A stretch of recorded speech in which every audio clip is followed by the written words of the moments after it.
Un cratère au milieu des champs. L'avion s'est désintégré en touchant le sol et sur les lieux du crash, il ne reste que des morceaux de la carlingue. Les 2 boîtes noires viennent d'être retrouvées par les enquêteurs, de précieuses sources pour tenter de comprendre pourquoi le Boeing 737 MAX s'est écrasé juste après son décollage, faisant 157 victimes. Que sait-on de l'accident?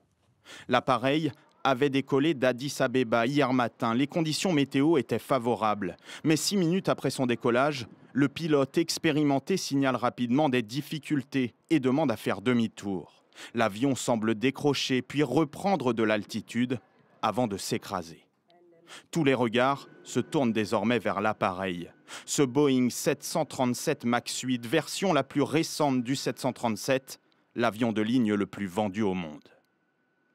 En octobre dernier déjà, le même modèle d'avion appartenant à la compagnie asiatique Lion Air s'était écrasé dans les mêmes circonstances, quelques minutes après son décollage, faisant 189 morts.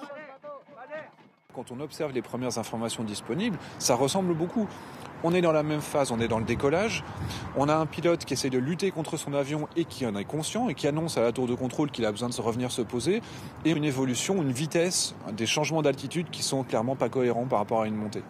À l'époque, quelques jours après le drame, les pilotes avaient mis en cause le nouveau système automatique anti-décrochage de l'appareil. Il y a un risque de piqué répété, écrivait l'aviation fédérale américaine dans une note d'urgence en novembre dernier. Alors, cette défaillance étant connue, les pilotes ont-ils été suffisamment formés? Comme la plupart des constructeurs, Boeing a choisi de mettre beaucoup d'informatique dans ses derniers modèles pour aider les pilotes. Mais savent-ils encore reprendre la main en cas d'incident? Dans la boucle des responsabilités, le dernier maillon de la chaîne, c'est le pilote. Mais le pilote, il ne fait qu'appliquer ce qu'on lui a appris.